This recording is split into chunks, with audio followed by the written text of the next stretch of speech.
Magandang hapon po sa inyong lahat. Nandito naman po yung kaibigan at kapatid na si Lolo Ben. Nandito ako ngayon at naglalakad at alam nyo naman, sabi ko nga sa inyo, dapat araw-araw meron kayong 6,000 to 10,000 steps every day para hahaba yung buhay.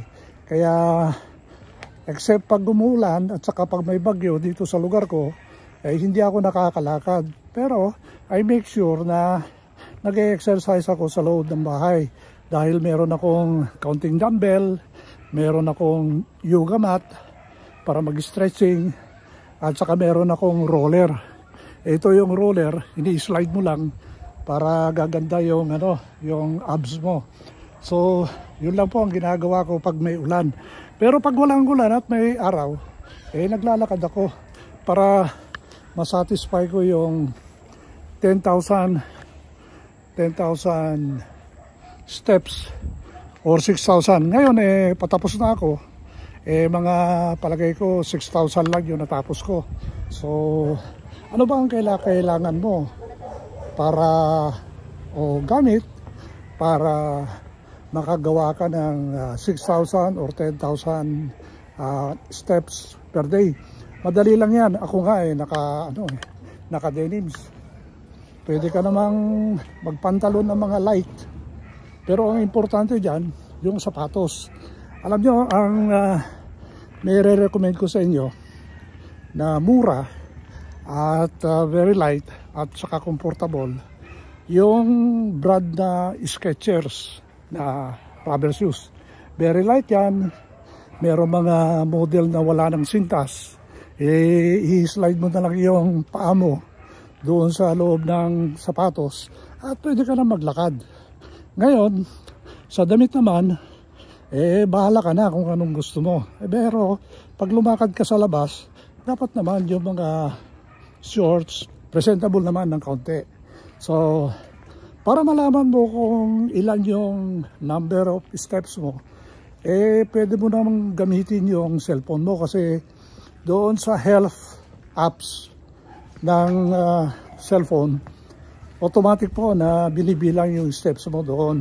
So, kung nasa syudad ka, pwede kang pumunta sa mall, maglakad-lakad ka lang, nasa loob ng bulsa mo yung cellphone mo, nagbibilang na yon ng steps mo habang ikaw ay naglalakad. Pag wala ka namang cellphone, meron na po yung mga murang relo. Yung mga murang relo, nakakonect na po sa GPS yan. Global Positioning System. At yung Global Positioning System, satellite po yon at binibilang niya yung steps mo. At doon sa relo, makikita nun.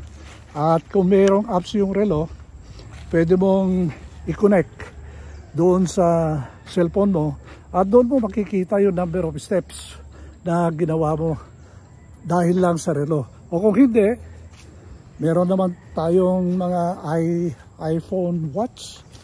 iWatch ang tawag doon. Meron mga mura na nabibili ngayon, yung mga luma. Pero ang problema, madaling maubos yung baterya. Yung mga latest ngayon, mahal na rin. Parang presyo na rin ng, presyo na rin ng cellphone. Pero kung gusto nyo talagang,